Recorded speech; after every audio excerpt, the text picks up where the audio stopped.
Everybody, this is Ravi from precision academy. ఈరోజు ఇక్ష్వాకుల పాలన గురించి తెలుసుకోవడానికి ప్రయత్నం చేద్దాం. వీళ్ళు ఎక్కడి వారు, వీళ్ళ ఆరిజిన్ ఏంటి, ఈ విషయాలకు వస్తే ఆంధ్రభృత్యాస్ అని వీళ్ళని, తర్వాత శ్రీపర్వతీయ, ఇది ముఖ్యం, శ్రీపర్వతీయ అని ఎక్కువగా పిలిచేటోళ్ళు వీళ్ళని. వీళ్ళే శ్రీపర్వతీయులే ఇక్ష్వాకులు అని తెలుసుకోవడానికి కూడా చారిత్రకారులకు కొంత టైం పట్టింది. ఇవన్నీ పురాణాల్లో అలాగా పిలవడం జరిగింది.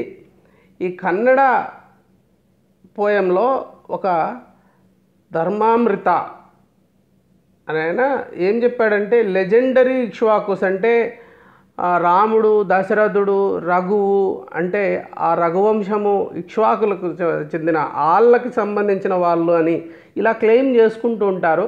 అది కరెక్ట్గా ఎస్టాబ్లిష్ చేయడం కష్టం, కానీ ఒక కన్నడ పోయెట్ అలా చెప్పడం జరిగింది. వీళ్ళు కూడా రాజులు అలా క్లెయిమ్ చేసుకోవడం, అందుకే పేరు కూడా ఇక్ష్వాకులు అని పెట్టుకున్నారు. తర్వాత వీళ్ళ రాజధాని విజయపురి, అదే తర్వాత నాగార్జునకొండ అని పిలువబడింది తర్వాత. అప్పుడు నాగార్జునుడు ఉన్నప్పుడు దాన్ని విజయపురి అనే అనేటోళ్ళు, ఆ క్యాపిటల్ విజయపురి. ఎప్పుడుది ఇది అంటే 3rd 4th centuries AD అప్పుడుదని చెప్పి మన తెలుగు అకాడమీ ప్రకారం అది వాళ్ళ రేంజ్. ఆ టైంలో వాళ్ళు పరిపాలన చేసినారు. సో వాళ్ళ రాజకీయ చరిత్ర మనం ఒకసారి చూసామంటే, వాసిష్ఠీపుత్ర శ్రీ శాంతమూల ఆయనే ఫౌండర్ అనుకుంటున్నాము. అగ్నిహోత్ర వాజపేయ, అశ్వమేధ ఇట్లాంటి యాగాలు ఆయన నిర్వహించినట్టు, కార్తికేయ స్వామిని పూజించినట్టుగా కూడా మనకు తెలుస్తుంది రెంటాల అండ్ కేసనపల్లి ఇన్స్క్రిప్షన్స్ ద్వారా. తర్వాత నెక్స్ట్ ఇంపార్టెంట్ ఎవరంటే మతారీపుత్ర వీరపురుషదత్త. ఆయన ఏంటంటే మ్యారిటల్ రిలేషన్స్ అంటే వివాహ సంబంధాలన్నింటినీ కూడా శకులు, ఉజ్జయిని రాజులు, తర్వాత చూటులు అంటే వీళ్ళు ఫీడియేటరీ, శాతవాహనాస్ ఫీడియేటరీస్ అనమాట, సామంతులు. వీళ్ళందరితో వైవాహిక సంబంధాలన్నీ ఏర్పాటు చేసుకొని రాజ్యాన్ని సుస్థిరపరుచుకున్నారు ఆయన. Pillar erected at Nagarjunakonda. దాన్ని బట్టి కొన్ని విషయాలు తెలుస్తాయి మనము, ఎవరెవరితో పెళ్ళిళ్ళు అయినాయి ఏమైనా ఇన్స్క్రిప్షన్స్ని బట్టి. తర్వాత అతి ముఖ్యమైన రాజు మనం తెలుసుకోవాల్సింది యెహోలా శాంతమూల. ఇతనేమంటే టెంపుల్ ఆర్కిటెక్చర్కి ఆద్యుడు. అష్టభుజస్వామి టెంపుల్ అంటే విష్ణువు యొక్క అవతారం రూపం అది. నవగ్రహ టెంపుల్, సర్వదేవ టెంపుల్. అందరూ ఇప్పుడు అమెరికాలో ఎక్కువగా చూస్తుంటాం, ఒకటే టెంపుల్ అన్ని దేవతలను పెట్టేస్తుంటారు. సో అతని మదర్ వచ్చి ఒక విహారం కట్టిస్తే, సిస్టర్ ఇంకొకటి, అదేమో బహుసూతియా సెక్ట్ కోసము ఈ సిస్టర్ కట్టించిండేది కొట్టంపలుగు ఇన్స్క్రిప్షన్లో మనము చూడొచ్చు అనమాట. తర్వాత రుద్రపురుషదత్త. సో మైదవోలు, గురిజాల ఇన్స్క్రిప్షన్స్లో మనం ఈయన గురించి తెలుసుకోవచ్చు. కొంతవరకు డిక్లైన్ స్టార్ట్ అయింది అనొచ్చు అనమాట. సో ఇన్స్క్రిప్షన్స్ ఎలా ఉండేటివో చూడండి. ఆ రోజుటివి ఇన్స్క్రిప్షన్స్ 3వ శతాబ్దానికి సంబంధించి ఇక్ష్వాకుల కాలం నాటిది. సో సిద్ధం మహారాజన, అసమేధ యాజివ, అనేక, హిరంన, కోటి, గోసత సహస, హజ, రజ, ఈ రకంగా ఉంటుందన్నమాట. అది కొంత అర్థం చేసుకోవడము ప్యూర్ సాంస్క్రిట్ అని కానీ ప్రాకృత కాకుండా అట్లా కనిపిస్తూ ఉంటుంది. అయితే సాంస్క్రిట్ ఇన్స్క్రిప్షన్ ఒకటి వీళ్ళ టైంలోది చదువుతాను. అప్పుడు సాంస్క్రిట్ ఇన్స్క్రిప్షన్స్ ఇక్ష్వాకులతోనే స్టార్ట్ అయింది అంటారు. ఈ మధ్య మళ్ళీ శాతవాహనులు అనేది ఒకటి వచ్చింది. సో ఇక్ష్వాకుల కాలంలో మొదలైనవి. ఒక ఇన్స్క్రిప్షన్ నేను చదువుతాను, ఇంగ్లీష్లో కన్వర్ట్ చేసి. మహాదేవ పుత్త భద్రస్వామిన్ అంటే పుప్పభద్ర అనేటోళ్ళు అక్కడ అనేటప్పుడు, వాళ్ళు పుష్పభద్ర అని తర్వాత సంస్కృతంలోకి వచ్చినా కానీ ప్రాపర్ నేమ్ కాబట్టి ఆ పుప్పభద్ర స్వామిన్.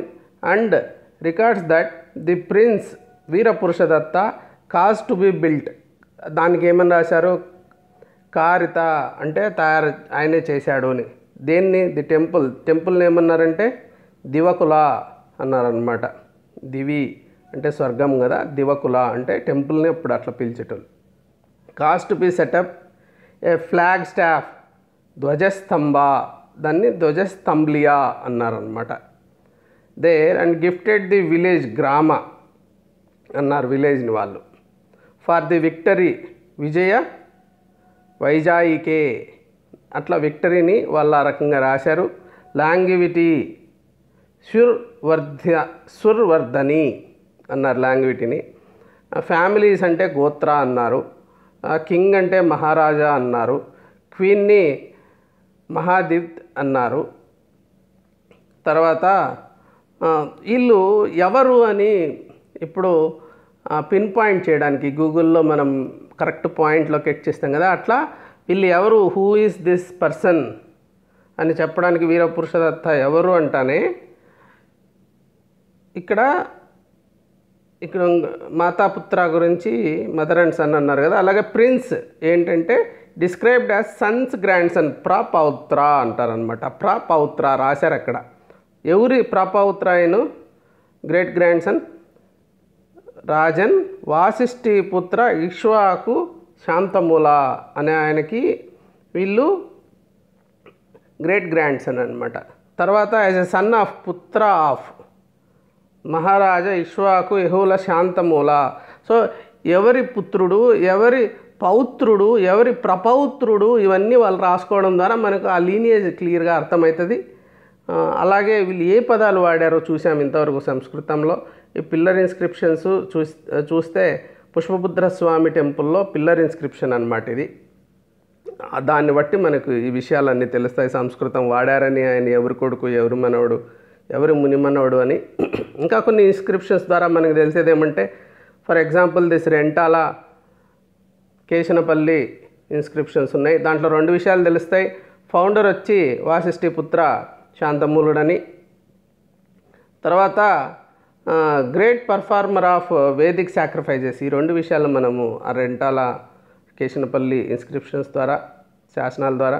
సో నాగార్జునకొండ శాసనంలో ఏం తెలుస్తుందంటే సిథియన్ ఇన్ఫ్లుయెన్స్ ఉంది వాళ్ళ మీద అనేది తెలుస్తుంది. ఈ బొమ్మ చూడండి, కొంచెము చూస్తేనే ఇండియన్ లాగా లేడు కదా, సిథియన్ ఫీచర్స్ ఉన్నాయి. ఇవన్నీ వాళ్ళు గాడ్స్ని పెట్టుకున్నారు, సిథియన్ గాడ్స్ని అక్కడ, అది మనం చూడొచ్చు అనమాట. ఇంకా కొన్ని ఇన్స్క్రిప్షన్స్ మనం గమనిస్తే Nagarjunakonda memorial pillar, Rudrapurushadatta marital alliances గురించి అంతా దీంట్లో తెలుసుకున్నాం మనం. రుద్రపురుషదత్తుడిది నాగార్జున కొండ మెమోరియల్ ద్వారా తెలిసింది. శాంతమూల కూడా ఒక మెమోరియల్ పిల్లర్ వేయడం జరిగింది. తర్వాత పాతగండిగూడెం ఇన్స్క్రిప్షన్ ప్రకారము యహూల శాంతమూల చాలా ఇన్వేషన్స్ చేశారు, రాజ్య విస్తరణ చేశారని తెలుస్తుంది మనకి.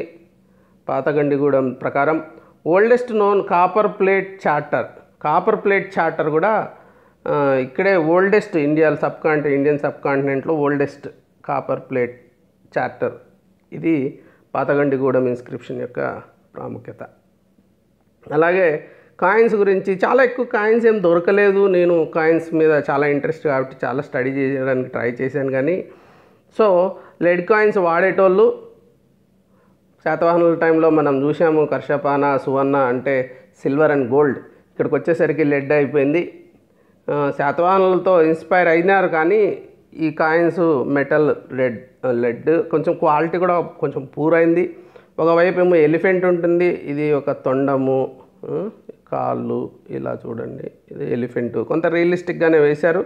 తర్వాత ఉజ్జయిన్ సింబల్ నేను చెప్పాను అంతకుముందు మీకు, శాతవాహనుల సమయంలో ఉజ్జయిన్ సింబల్ అనేది ఇట్లా మధ్యలో రాడ్స్ లాగా ఉంటాయి, డంబల్స్ లాగా. ఈ రాడ్స్ ఇక్కడ కనపడవు కానీ ఆ ఉజ్జయిన్ సింబల్ అనేది ఇక్కడ మనం చూస్తాం. సో 11 to 13 mm సైజులో ఇది ఎలిఫెంటు బ్రాడ్ ఫ్లాన్ మీద స్ట్రక్ చేసి పెట్టిన కాయినేజ్ అనమాట. సో ఇప్పుడు భాష, అప్పుడు ఈ భాష ఏంటి? సంస్కృతము, ప్రాకృతము 2 కూడా బాగా ఫ్లరిష్ అయినాయి.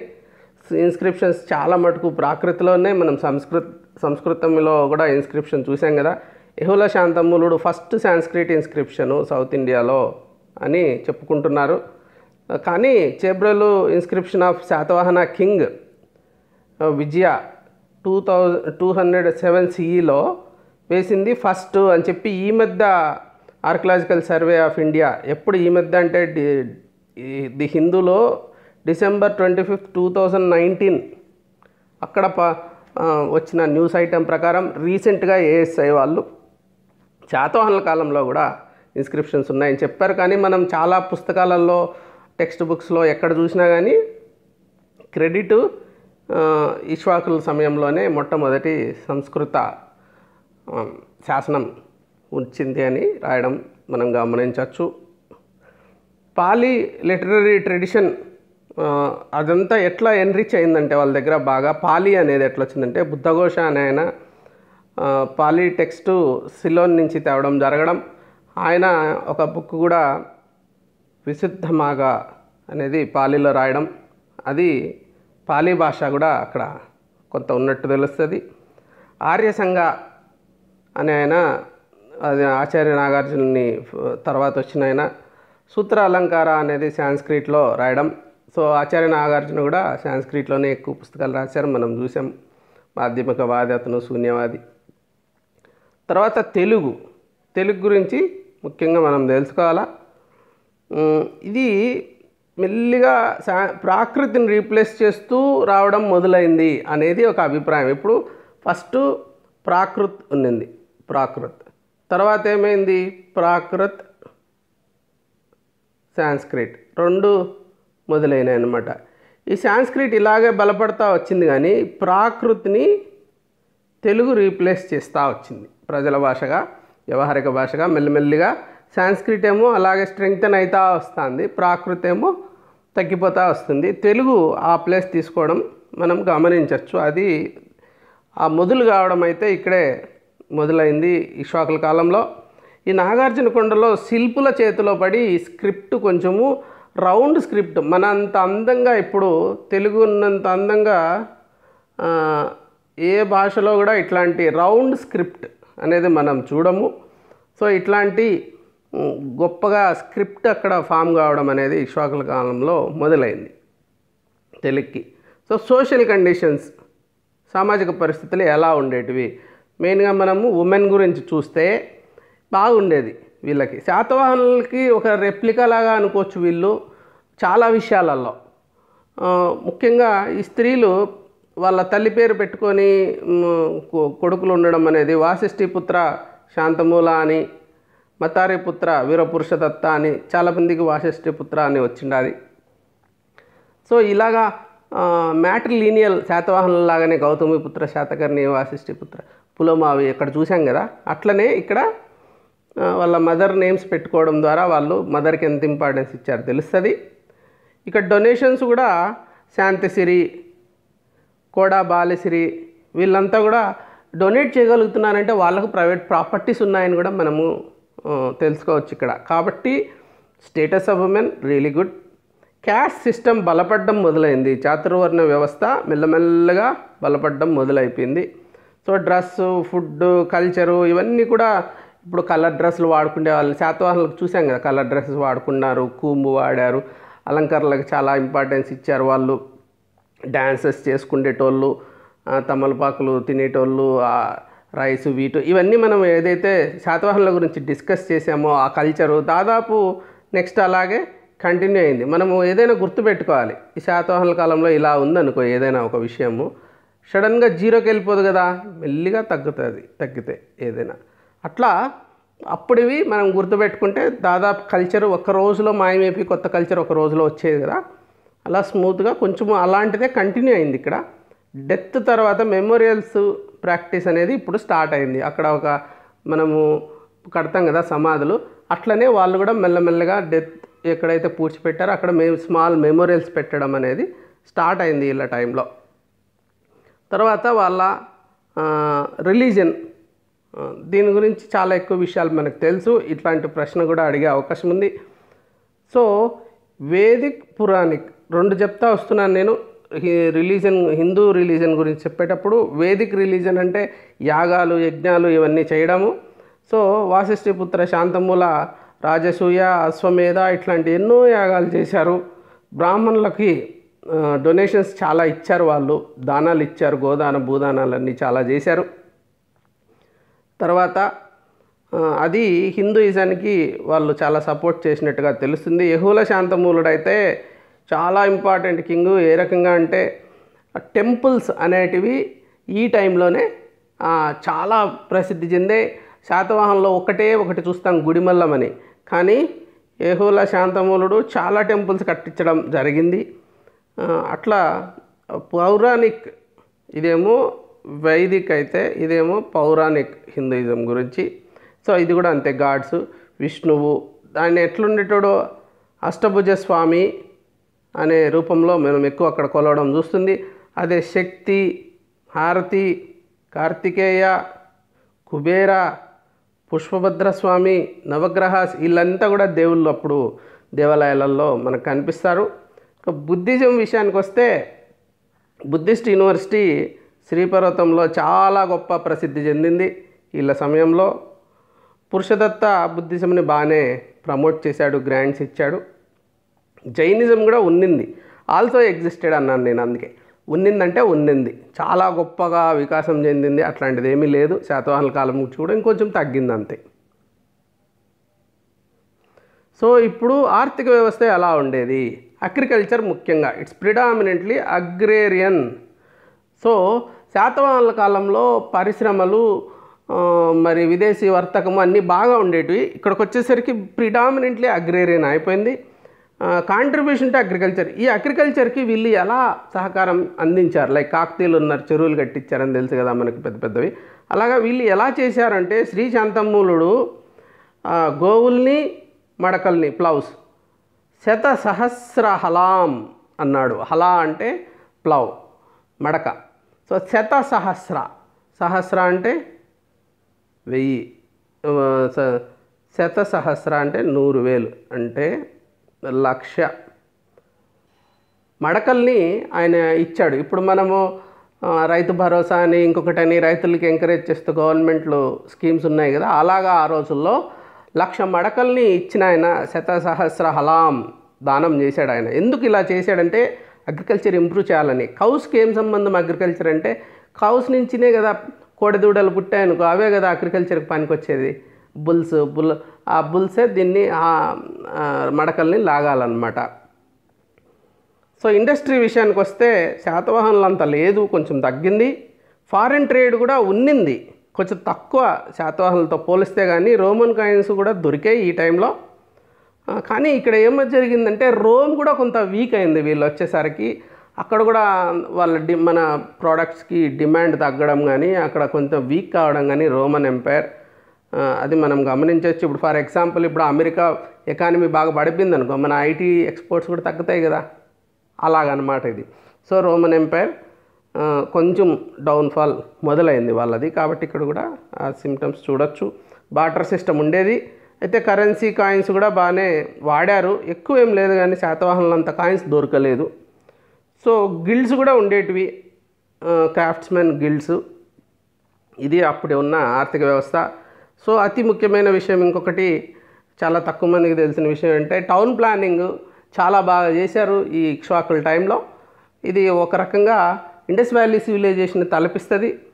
ఈ యాంఫీ థియేటరు 1000 మంది ఒక్కసారి కూర్చొని చూసే యాంఫీ థియేటర్, ఇది కొంత రోమన్ ఇన్ఫ్లుయెన్స్తో కట్టిండే యాంఫీ థియేటర్ మనం చూడొచ్చు. తర్వాత టార్టాయిస్ షేప్ స్టెప్ ట్యాంక్, ఒక తాబేల్ లాంటి మెట్లతో కూడిన ఒక బావి, ట్యాంక్, బావి అనే కంటే ట్యాంక్. సో అది వాటర్ మేనేజ్మెంట్ సిస్టమ్ చాలా పెద్దది అక్కడ, water storage, water management system మనకు అర్థమవుతుంది. రెసిడెన్షియల్ బిల్డింగ్స్ అన్నీ కూడా అలైన్ చేశారు నీట్గా, లీనియర్ ప్యాటర్న్లో అలైన్ చేసిన residential buildings. So different communities కోసం, ఒక డిఫరెంట్ కమ్యూనిటీస్ కోసం డిఫరెంట్ లైన్స్లో అలైన్డ్గా ఉన్నాయన్నమాట. సో వే సైడ్ రెస్ట్ హౌసెస్, ఇది చాలా గొప్ప విషయం. చూడండి, దారిలో పోతా ఉంటే ఆ పక్కనే ఒక రెస్ట్ హౌసెస్, అమెరికాలో ఎక్కువ చూస్తాం మనం ఈ రెస్ట్ హౌసెస్. సో అక్కడే మొత్తం ఫుడ్, టాయిలెట్స్ అన్నీ ఉంటాయి. పెద్ద పెద్ద లారీలు, ట్రక్కులు అన్నీ ఆపుకొని కొంచెంసేపు రెస్ట్ తీసుకోవచ్చు. సో ఇప్పుడు మనం చూస్తున్న రెస్ట్ హౌస్, అలాగా వాళ్ళు కూడా రెస్ట్ హౌసెస్ పెట్టారనమాట. ఎక్కడెక్కడ పెట్టారు? క్రాస్ రోడ్స్, ఏదన్నా పర్టినెంట్ లొకేషన్స్, ముఖ్యమైన ప్లేసెస్ దగ్గర అక్కడ వేరే వస్తువులు ఏమైనా కొనడానికి కూడా అవకాశం ఉంటుంది కాబట్టి అట్లాంటివి రెస్ట్ హౌసెస్ పెట్టారు. సో పబ్లిక్ బాత్ కూడా ఉండేది. సో ఆ పబ్లిక్ బాత్కి ఒక సోక్ పిట్టు, ఒక్కొక్కసారి అండర్ గ్రౌండ్ డ్రైనేజు అవన్నీ కూడా పెట్టడం మనము చూడొచ్చు. అందుకే నేను ఇండస్ వ్యాలీ దాంతో పోల్చాను. సో టౌన్ ప్లానింగ్ ఎలా ఉండేది ఇక్ష్వాకుల కాలంలో అనేది తెలుసుకున్నాం. ఇప్పుడు టెంపుల్ ఆర్కిటెక్చర్. సో టెంపుల్ ఆర్కిటెక్చర్లో బోత్ శైవైట్ అండ్ వైష్ణవైట్ టెంపుల్స్ని ప్రమోట్ చేశారు. లైక్ శైవైట్ అంటే సర్వదా టెంపులు, నాదగీశ్వర స్వామి టెంపులు, పుష్పభద్ర స్వామి టెంపులు, ఇవన్నీ నాగార్జునకొండలో చూస్తే అష్టభుజ స్వామి మెయిన్గా ఇది వైష్ణవైట్ టెంపుల్. సో ఇవన్నీ ఎవరు చేశారయ్యా అంటే యెహోల శాంతమూలుడు. ఈయనతో మొదలైంది టెంపుల్ ఆర్కిటెక్చర్. ఈరోజు ఇన్ని గుళ్ళు గోపురాలు ఇవన్నీ వస్తున్నాయి కదా, తర్వాత పల్లవులకు కూడా ఇది ఆయన ఒక దారి చూపించడం జరిగింది. సో ఈ రకంగా టెంపుల్స్ అనేటివి ముందు పెద్దగా లేవు, తర్వాత ఈయన టైంలో మొదలైనాయి అన్నమాట టెంపుల్స్ అన్నీ కూడా. సో అంతేకాకుండా ద్రావిడ స్టైల్ అనేది ఒకటి ఉంది. ద్రావిడ అండ్ నగర మెయిన్గా 3 ఉన్నాయి కదా. ద్రావిడ, నగర మెయిన్, వేసర అనేది మధ్య ఇన్ బిట్వీన్ అనమాట, ఈ రెండింటికి మధ్యలో ఉంటుంది. సో ద్రావిడ స్టైలు అప్పుడే స్టార్ట్ అయిపోయింది. అప్పుడే చాలా ఇంపార్టెంట్ ఫీచర్స్ అన్నీ ద్రావిడ స్టైల్లో వచ్చేసాయి. ధ్వజస్తంభ, ఇంతకుముందు నేను ఒక ఇన్స్క్రిప్షన్లో చదివి చెప్పాను మీకు. సో దాని చుట్టూ ఒక చక్ర సింబల్ పెట్టి ధ్వజస్తంభ అనేది పెట్టడము. బాతింగ్ ఘాట్స్ అంటే కోనేరు ఉంటుంది కదా, ఇప్పుడు కోనేటి రాయుడు తిరుమలకి పోతే చూస్తుంది. సో అలాంటివి. మంటపాస్, పిల్లర్డ్ హాల్స్, ఇట్లా ఎన్నో పిల్లర్స్ ఉంటాయి, మంటపాస్ మనము చూస్తున్నాం అక్కడ. ఇవే కాకుండా ఇంకా చాలా ద్రవిడ స్టైల్ అనేది మనం కనిపిస్తుంది ఆర్కిటెక్చర్లో. This is very important development as for as architecture is concerned relating to temples. So Buddhist architecture గురించి వస్తే it's continuation of Satavahana style అనుకోవచ్చు. సో ఇంపార్టెంట్ చేంజెస్ 2 జరిగింది. ఏమంటే వీల్ షేప్డ్ ప్లాన్ ఒకటి తీసుకొచ్చారు స్తూపాస్కి, వీల్ షేప్డ్. తర్వాత ఎరెక్షన్ ఆఫ్ ఆయక ప్లాట్ఫామ్, అంటే ఆయక స్తంభాలు, 4 ప్లాట్ఫామ్స్లో ఒక ఆయక స్తంభాలు అనేటివి పెట్టడం జరిగింది కార్డినల్ డైరెక్షన్స్లో. సో పిల్లర్స్ ఎట్లా ఉంటాయంటే symbolised important episodes of Buddha's life. ఆ చుట్టుపక్కల పెట్టే పిల్లర్సు ఇంపార్టెంట్ ఎపిసోడ్స్ బుద్ధుడి యొక్క జీవనంలో, అంతకుముందు జన్మల్లో, ఆ తర్వాత జన్మల్లో, బోధిసత్వుడు, ఇవన్నీ ఇంపార్టెంట్ ఎపిసోడ్స్ అన్నీ చూపించడం. మహానిష్క్రమణం కానీ అవన్నీ కూడా మహాభినిష్క్రమణ. సో ఇక్కడ రాయల్ ఉమెన్ బాగా డొనేట్ చేసి అవంతా మనము గమనించవచ్చు. వీటి శాంతిసిరి కానీ, శాంతమూలుడి చెల్లెలు, తర్వాత కోడా బాలిసిరి కావచ్చు, నాగార్జునకొండ అండ్ కొత్తంపలుగు, ఇక్కడ ఇన్స్క్రిప్షన్స్లో మనం ఈ విషయాలు తెలుసుకుంటాం. సో ఒక సింబాలిక్ ఫామ్లో ఎక్కువ చూస్తాం మనం బుద్ధుడి గురించి. లైక్ వీల్ కావచ్చు, థ్రోన్ కావచ్చు, స్వస్తిక కావచ్చు, ఇట్లాంటివన్నీ పెట్టి సింబల్స్లో ఎక్స్ప్లెయిన్ చేయడం జరిగింది. ఇప్పుడు మనము జాతక కథలు చూడండి, ఎక్కడెక్కడ ఈ కథలన్నీ కూడా ఈ శిల్పాలలో మనము జాతక కథలనంతా చూడొచ్చు. తర్వాత ఇక్కడ స్టాండింగ్ బుద్ధ అని చూస్తాం మనము. ఇక్కడ సిట్టింగ్ బుద్ధ ఉన్నాడు, సిట్టింగ్ బుద్ధ. ఆ తర్వాత డిస్ట్రిబ్యూషన్ ఆఫ్ బుద్ధాస్ రిమైన్స్, ఆయన బుద్ధాస్ రిమైన్స్ డిస్ట్రిబ్యూట్ అయిపోవడము, అవన్నీ కూడా ఈ శిల్పంలో చూడొచ్చు మనము. సో కూర్చున్న బుద్ధుడు, పద్మాసనంలో నిలబడుకున్న బుద్ధుడు కావచ్చు, జాతక కథలు కావచ్చు, ఇవన్నీ శిల్పాలలో కనిపిస్తున్నాయి. అలాగే ఇది చూడండి, గ్రేట్ డిపార్చర్ ఆఫ్ బుద్ధ. బుద్ధుడు గుర్రమెక్కి వెళ్ళిపోతున్నాడు, భార్య బిడ్డలను వదిలేసి, రాజ్యాన్ని వదిలేసి. ఆయన ఈ దుఃఖానికి హేతు ఏంటో తెలుసుకోవడం కోసం వెళ్తున్న సంఘటనని ఇక్కడ చిత్రించడం జరిగింది. తర్వాత ఇవన్నీ జాతక కథలు, ఇక్కడ కూర్చున్న బుద్ధుడు, ఇవన్నీ కూడా మనము చూడొచ్చు అన్నమాట. ఇంకా కూడా మారా అటాక్ కావచ్చు, మాచిలింద్ర ప్రొటెక్షన్ కావచ్చు. సో ఇవంతా కూడా చూడొచ్చు అన్నమాట మనము స్కల్ప్చర్స్లో. సో ఇంకా ఆర్కిటెక్చర్ గురించి తెలుసుకోవాలంటే జనరల్గా వేరే విషయాలు, ఈ బుద్ధిస్ట్ ఆర్ట్ కొంత డిక్లైన్ అయింది compared to Amaravati. Less amount of stylisation, కొంత అంత స్టైలిష్ లేవు, low relief, lack of vigour and maturity. So anthropomorphic depiction అంటే వాళ్ళ రూపురేఖలు పూర్తిగా బాగా కనిపించేలాగా చెక్కడం అలాంటివి కూడా తగ్గాయి. సో ఇంకా కొన్ని సెక్యులర్ మిథున కపుల్ హ్యూమన్ ఎమోషన్స్ని ఎక్స్ప్రెస్ చేసేలాగా అట్లాంటివి దొరకడం జరిగింది. ఈ బ్రాహ్మణికల్ ఆర్ట్ అంటే ఈ టెంపుల్ ఆర్కిటెక్చర్లో చాలా బాగా ఇంప్రూవ్మెంట్ వచ్చింది. ఇంట్రికేట్లీ డిజైన్డ్ ఉన్నాయి. ఒక సతీ బొమ్మ కనిపించింది, ఫిమేల్ డైటీ అది. కార్తికేయ స్కల్ప్చర్స్ కూడా చాలా బాగా స్కల్ప్చర్స్ చెక్కడం జరిగింది. ఇంకా సెక్యులర్ ఆర్ట్కి వస్తే పెరిల్స్ ఆఫ్ వార్, యుద్ధం యొక్క పెరిల్స్, ఏమేమి కష్టాలు ఉంటాయి అవన్నీ ఒక స్కల్ప్చర్లో. ఒక ఎలిఫెంట్ విత్ రైడరు, మాందాత స్కల్ప్చరు అంటే జగ్గైపేటలో చక్రవర్తి గురించి. తర్వాత ఇంకా ముఖ్యమైన విషయము స్కల్ప్చర్స్ స్టైల్ అనేది వీళ్ళతో మొదలైంది. ఒక కింద పెయింటింగ్ వేసినప్పుడు పేరు రాసుకున్నట్టే స్కల్ప్చర్స్లో కూడా పేరు రాసుకోవడం అనేది మహావిహార అటు నాగార్జునకొండ మనం చూడొచ్చు. సో బాదంతాచార్య అనే ఆయన కింద రాసుకుంటాడు పేరు. తర్వాత వీరగల్, ఈ ఇమేజెస్ బాడీ గార్డ్స్ యొక్క ఇమేజెస్ని పెట్టడం అనేది, రాజులకి బాడీ గార్డ్స్ చాలా అవసరం. ఆ వీరగల్ ఇప్పుడు ఫర్ ఎగ్జాంపుల్ నేను ఫ్యాక్షన్ ఏరియాస్లో చాలా పని చేయడం జరిగింది కడప జిల్లాలో. అక్కడ డ్రైవర్స్కి చాలా ఇంపార్టెన్స్ అనమాట. ఆ డ్రైవర్స్ కూడా ఎవరైతే ఎవరి దగ్గర పని చేస్తారో వాళ్ళకి ప్రాణాపాయం వచ్చినప్పుడు వీళ్ళే ఎదురుపోయి చనిపోవడానికైనా సిద్ధపడే అంత లాయల్గా ఉంటారు.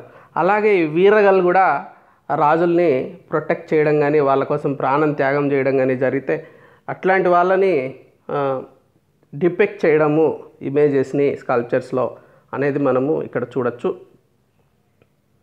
సో ఇంకా కొన్ని మెయిన్స్లో ఎట్లాంటి క్వశ్చన్స్ వచ్చాయి ఇంతకుముందు, రావచ్చు ఈ తర్వాత, అలా 2-3 రకాలుగా నేను క్వశ్చన్స్ ఇక్కడ పెడుతున్నాను.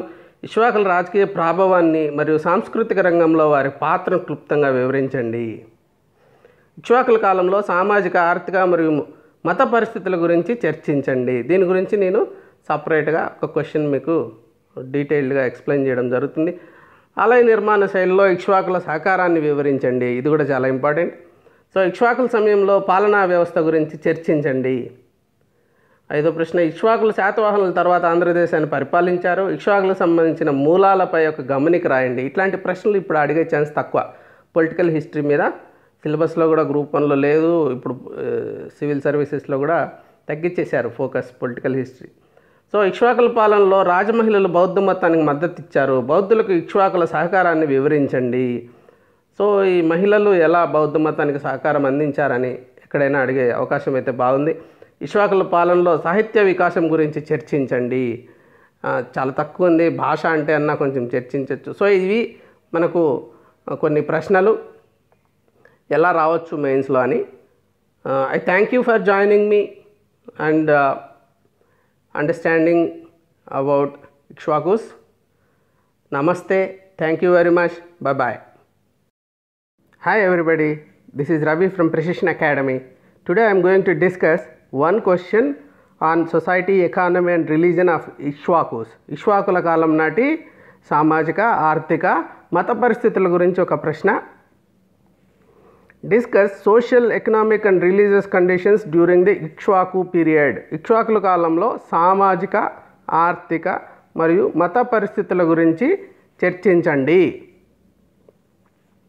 సోషల్ కండిషన్స్ అంటేనే ఒక స్ట్రక్చర్, ఇప్పటికే మీకు అర్థమైపోయి ఉండాలి శాతవాహన చూసిందంటే. Status of women, caste system, ఆ రెండు చాలా కంపల్సరీ. ఆ రెండు లేకుండా మీరు సోషల్ కండిషన్స్ రాస్తే మార్క్స్ పడవు. సో స్టేటస్ ఆఫ్ ఉమెన్ ఎలా ఉండేదంటే గుడ్, బాగుండేది. ఎలా చెప్పగలము? ఏది చెప్పినా కానీ సబ్స్టాన్షియేషన్ చేసుకోవాలి మనం. సో వాసిష్ఠి పుత్ర శాంతమూల, మతారి పుత్ర వీరపురుషదత్త. శాతవాహనుల్లాగానే తల్లి పేరు ఈ రాజులు పెట్టుకోవడం జరిగింది. దాన్ని బట్టి వాళ్ళు తల్లికి లేదా స్త్రీకి ఇస్తున్న ప్రాముఖ్యత మనకు అర్థమవుతుంది.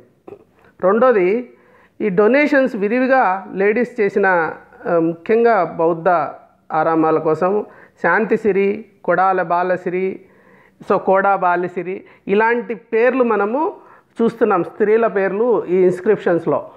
తర్వాత మూడోది ఏమంటే రైట్ టు ప్రాపర్టీ ఉండేది. ఇంతింత దానాలు చేయాలంటే వాళ్ళకి ప్రాపర్టీస్ చాలా హెవీగా ఉన్నట్టు మనము గుర్తించాలి. సో స్టేటస్ ఆఫ్ ఉమెన్ బాగుంది. క్యాస్ట్ సిస్టము ఇంకొంచెం సొలిడిఫై అయింది, ఇంకొంచెం కన్సాలిడేట్ అయింది. చాతుర్వర్ణ్య సిస్టమ్ అనేది శాతవాహనస్తో కంపేర్ చేస్తే ఇంకొంచెం ఎక్కువైంది. తర్వాత డ్రెస్, ఫుడ్, కల్చర్, ఈ మూడిట్లో కూడా శాతవాహనాస్ పీరియడ్లో ఏముండేదో అలాగే ఉండేది. అంటే డ్రెస్ అంటే రంగు దుస్తులు ఎక్కువ వేసుకోవడం, కొంచెం తక్కువ డ్రెస్ వేసుకొని ఎక్కువ జ్యువెలరీ వేసుకోవడం, తర్వాత ఇంకా రైసు వీటు అన్నీ అక్కడ దొరికేటివి, లెంతిల్స్, భోజనానంతరము తమలపాకులు వేసుకోవడం, ఇలాంటివి ఈ కల్చర్ మొత్తం శాతవాహనుల కాలంలో మోరార్లెస్ కంటిన్యూ అయింది. తర్వాత డెత్ తర్వాత ముఖ్యంగా ఇక్కడ కొత్తగా మెమోరియల్స్, సమాధులు కట్టడము, పెద్దవి పెద్దవాళ్ళ కోసము స్మృతి చిహ్నాలు చేయడము, అలాంటివి కూడా స్టార్ట్ అయినాయి. ఇది సోషల్ కండిషన్స్. ఈ 4 విషయాలు గుర్తుపెట్టుకోవాలి. తర్వాత రిలీజన్ విషయానికి వస్తే రిలీజన్ కూడా ఒక ఫ్రేమ్వర్క్, ఒక స్ట్రక్చర్ ఉంది. అదేమంటే హిందూయిజం, బుద్ధిజం, జైనిజం 3 కవర్ చేయాలి రిలీజన్ అంటే. హిందూయిజంలో 2 పార్ట్స్ ఉంటాయి, వేదిక్, పౌరాణిక్. ఈ 2 కవర్ చేయాల్సి ఉంటుంది. అట్లా చేస్తేనే మనము కంప్లీట్ అవుతుంది అనమాట. అలాగే బుద్ధిజంలో కూడా మహాయాన, హినయాన, వజ్రయాన ఉన్నాయి. సో ఈ పాయింట్స్ కవర్ చేస్తే రిలీజన్ కవర్ అయినట్టు అనమాట. ఇప్పుడు హిందూయిజం సంబంధించి వాసిష్ఠి పుత్ర శ్రీ శాంతమూల, ఆయన రాజసూయ, అశ్వమేధ ఇట్లాంటి అన్ని యాగాలు చేసినట్టుగా ఇన్స్క్రిప్షన్స్ ఉన్నాయి, శాసనాలు ఉన్నాయి. అలాగే బ్రాహ్మణులకి గోదాన భూదానాలు చేసినట్లు కూడా మనం చూడొచ్చు. సో దీన్ని బట్టి వైదిక్, ఇదంతా యజ్ఞాలు, యాగాలు అనేటివి వైదిక హిందూ మతంకు సంబంధించినటివి. అయితే పౌరాణిక హిందూ మతానికి మొట్టమొదటి తొలి మెట్టు యహూల శాంతమూల. సో ఈయన ఏం చేశాడు, విరివిగా టెంపుల్స్ కన్స్ట్రక్ట్ చేశాడు. అంతకుముందు శాతవాహనుల కాలంలో మనం గుడిమల్లం అనేది ఒకటి మాత్రమే రేణుగుంట దగ్గర ఉండేది చూస్తున్నాం. అది కూడా రాజులు వెళ్ళారా వాళ్ళే కట్టారా చెప్పడం కష్టం. ఇక్కడైతే వాళ్ళ రాజధాని దగ్గరలో నాగార్జునకొండలో విరివిగా కట్టారు. తర్వాత వాళ్ళ రాజులు, రాణులు అందరూ విజిట్ చేసేటోళ్ళు. అక్కడ స్తంభాల మీద కూడా ఎన్నో విషయాలు వాళ్ళు మేము కట్టించుకున్నాం, మేము కట్టామని రాయడం జరిగింది. ఇది గుడ్లు కట్టడం అనేది అప్పుడే స్టార్ట్ అయిందంటే పౌరాణిక హిందూయిజం అంటారు దాన్ని, పౌరాణిక్. అక్కడ దేవుళ్ళ విషయానికి వస్తే విష్ణు, అది అష్టభుజ స్వామిగా ఎక్కువగా విష్ణువుని కొలవడం జరిగింది అక్కడ విష్ణువు. తర్వాత శక్తి, తర్వాత హారతి అని ఒక కొత్త దేవత, కార్తికేయ, కుబేర, పుష్పభద్ర స్వామి, వాళ్ళు పుప్పభద్ర అనేటోళ్ళు, పుష్పభద్ర స్వామి, నవగ్రహాలు, ఇవన్నీ కూడా దేవుళ్ళు అనేటివి వెలిసారు, గుళ్ళు అనేటివి వచ్చేసాయి. ఇది పౌరాణిక్ దానికి ఒక ఫౌండేషన్ అనేది ఈ ఇక్ష్వాకు టైంలోనే ఏర్పడింది. తర్వాత బుద్ధిజం విషయానికి వస్తే బుద్ధిస్ట్ యూనివర్సిటీ ప్రాస్పర్ అయింది ఆ టైంలో. శ్రీపర్వతంలో అంటే నాగార్జునకొండలో బుద్ధిస్ట్ యూనివర్సిటీ, మనం తక్షశిల ఇట్లాంటివి మాట్లాడుకుంటాం కదా, అలాగా బుద్ధిస్ట్ యూనివర్సిటీ మొత్తం ప్రపంచం నుంచి అంతా కూడా బౌద్ధులు ఇక్కడికి వచ్చి నాలెడ్జ్ గెయిన్ కోసం ఇక్కడికి వచ్చేటోళ్ళు. చాలా ఫేమస్ యూనివర్సిటీ అప్పుడు అది. సో పురుషదత్త బుద్ధిజంని బాగానే ప్రమోట్ చేశాడు ఈ టైంలో, గ్రాంట్స్ అవన్నీ ఇచ్చారు. సింహల విహార కన్స్ట్రక్ట్ చేశాడు. తర్వాత శాంతిసిరి, కూడా బాలసిరి, వీరంతా విహారాలు, చైత్రాలు ఇవన్నీ చేయడం జరిగింది. సో బుద్ధిజం కూడా ఇది ముఖ్యంగా మనము ఇక్ష్వాకులకి, శాతవాహనులకి పెద్ద తేడా లేదు. వాళ్ళ మదర్ నేమ్స్ పెట్టుకోవడం కానీ, వాళ్ళ వైఫ్స్, సిస్టర్స్, రాజులకి వాళ్ళు దానాలు చేయడం బుద్ధిస్టులకి. సో బుద్ధిజంని చాలా ఓపెన్గా బాగా ప్రమోట్ చేసింది. తర్వాత 3 మతాలకు కూడా టాలరెన్స్ చూపించడము, ఇవన్నీ కూడా కొంతవరకు శాతవాహనులాగానే కంటిన్యూ అయినారు వీళ్ళు. సో జైనిజం విషయానికి వస్తే ఇది కూడా ఉన్నింది, అంతే. ఉన్నిందంటే ఉన్నింది, కానీ ఇంపార్టెన్స్ తగ్గిపోతూ ఉంది. ఇప్పుడు ఆర్థిక రంగం ఎలా ఉన్నింది అంటే దీంట్లో కూడా ఒక ఫ్రేమ్వర్క్ ఉంది. అగ్రికల్చర్, ఇండస్ట్రీ, ఫారెన్ ట్రేడ్, ఈ 3 బాగా మనము ఎక్స్ప్లెయిన్ చేయాలి. తర్వాత కరెన్సీ గురించి, ఇలాంటి ఈ 4 చాలా ముఖ్యమైన విషయాలు అన్నమాట. ఆర్థికపరమైన విషయాలు మనం రాసేటప్పుడు వ్యవసాయానికి విషయానికి వస్తే ప్రిడామినెంట్లీ అగ్రికల్చర్ ఇది ఏ డైనాసిటీకైనా రాయొచ్చు. కానీ శాతవాహనులు కొంతవరకు ఇండస్ట్రీ ట్రేడ్ కూడా చాలా బాగా డెవలప్ అయ్యారు. ఓన్లీ అగ్రికల్చర్ కాదు, ఇంకా తర్వాత వచ్చిన శాతవాహనానంతర రాజ్యాలన్నింటిలో కూడా అగ్రికల్చర్ మీదనే ఆధారపడి ఉన్నారు. ఇప్పుడు ఫర్ ఎగ్జాంపుల్ ఈ ఇండస్ట్రీస్ ఇప్పుడు ఈవెన్ తెలంగాణ సపరేట్ అయిన తర్వాత ఏపీ ఓన్లీ అగ్రికల్చర్ బేస్డ్ అయిపోయింది కదా ఆల్మోస్ట్, అలాగనమాట. అప్పుడు శాతవాహనాస్ ఉన్నప్పుడు తెలంగాణ రాయలసీమ ప్రాంతాలు కూడా అభివృద్ధి చెంది అక్కడ ఇండస్ట్రీస్ ఉండే, తర్వాత రోమ్తో ట్రేడ్ ఉన్నింది. ఇప్పుడేమో తగ్గిపోయినాయి అవన్నీ. సో ప్రిడామినెంట్లీ అగ్రికల్చర్ అయిపోయింది. అందుకోసం అగ్రికల్చర్ని కూడా చాలా డెవలప్ చేశారు వీళ్ళు. శ్రీశాంతమూలుడు గోదాన భూదానాలు చేశాడు.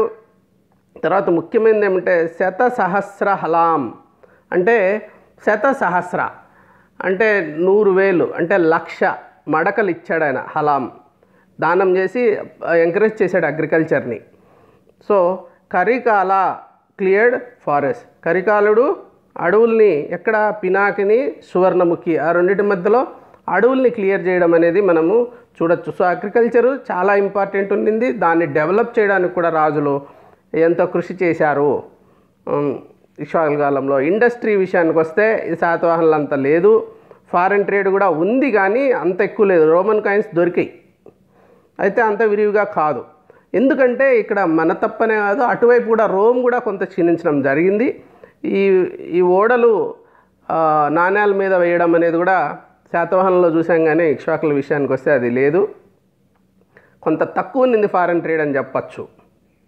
తర్వాత బార్టర్ సిస్టమ్ ఉన్నింది, కరెన్సీ కూడా ఉన్నింది. ఎందుకంటే కాయిన్స్ కూడా కనిపించాయి, కానీ కొంచెం తక్కువ ఉన్నాయి కాయిన్స్. దాన్ని బట్టి ఎక్కువ బార్టర్ సిస్టమే నడిచింది అనిపిస్తుంది. గిల్డ్స్ కూడా కంటిన్యూ అయినాయి క్రాఫ్ట్స్మెన్ కోసము. అంత ఎక్కువ ప్రాముఖ్యత వహించకపోయినప్పటికీ ఉన్నాయి అనేది ఆధారాలు ఉన్నాయి. So now let's recap. Women status బాగుండింది. వాళ్ళు విరివిగా దానాలు చేసేటోళ్ళు, వాళ్ళ పేర్లు ఇన్స్క్రిప్షన్స్లో ఉన్నాయి. వాళ్ళ పేర్లు రాజులు వాళ్ళ మదర్స్ నేమ్స్ పెట్టుకున్నారు. వాళ్ళకు రైట్ టు ప్రాపర్టీ ఉండింది. క్యాస్ట్ సిస్టమ్ కొంచెం ఎక్కువ ఇంకా సాలిడిఫై అయింది. డ్రెస్, ఫుడ్, కల్చర్ శాతవాహనులు లాంటివే కంటిన్యూ అయినాయి. చనిపోయిన తర్వాత ఆఫ్టర్ డెత్ మెమోరియల్స్ లాగా కట్టడం అనేది ఒకటి స్టార్ట్ అయింది. తర్వాత రిలీజియన్ విషయానికి వస్తే హిందూయిజంలో వైదిక్ అండ్ పౌరాణిక్ రెండు ఉన్నాయి. వైదిక్లో అన్ని యాగాలు యజ్ఞాలు చేసినట్టు శాసనాధారంగా మనం చెప్పచ్చు. పౌరాణిక్ అంటే అతి ముఖ్యమైన విషయం ఏమంటే అప్పుడే స్టార్ట్ అయింది. పౌరాణిక అంటే గుళ్ళన్నీ అప్పటికప్పుడే మొదలైనవి శాంతమూల టైంలో. తర్వాత బుద్ధిజం లో కూడా చాలా బాగా ప్రాస్పెర్ అయింది. నాగార్జునుడు తర్వాత నాగార్జున యూనివర్సిటీ, నాగార్జునకొండ సంబంధించిన యూనివర్సిటీ. కానీ జైనిజం కొంచెం తగ్గుముఖం పట్టింది. ఎకానమీ విషయానికి వస్తే అగ్రికల్చర్ బేస్డ్, ఈ మడకలు దానం చేయడం కావచ్చు, అడవులు క్లియర్ చేయడం కావచ్చు, అవన్నీ రాజులు చేసి డెవలప్ చేశారు. ఇండస్ట్రీ కొంచెం తగ్గిందని చెప్పచ్చు. ఫారెన్ ట్రేడ్ కూడా ఉన్నింది, రోమ్తో కొంచెం తగ్గింది. అయితే బార్టర్ సిస్టమ్ బాగానే ఉండేది. కరెన్సీ కూడా వాడారు, గిల్డ్స్ కూడా ఉండేటివి. ఇవన్నీ కవర్ చేస్తే మనకి కంప్లీట్ కవరేజ్ అయినట్టు ఉంటుంది. Now I advise you to pass the video and reproduce all the 12 sub headings. తర్వాత దాని డీటెయిల్స్. ఫర్ ఎగ్జాంపుల్ హిందూయిజం గురించి రాయాలనుకున్నారు, అది సబ్ హెడింగ్. కానీ డీటెయిల్స్ అన్నీ రావాలి కదా, అవన్నీ రాకపోతే మళ్ళీ వెళ్ళి చూడండి. మళ్ళీ వారం తర్వాత ఒకసారి రివైజ్ చేసుకోండి, నెల తర్వాత ఒకసారి రివైజ్ చేసుకోండి. స్నేహితులకు కానీ ఇంట్లో వాళ్ళకి కానీ ఇది చెప్పండి. ఆ రకంగా ఇది మీలో అంతర్భాగం అయిపోతుంది నాలెడ్జ్. నమస్తే. Thank you very much for joining me. See you again in my next video. Till such time, bye bye.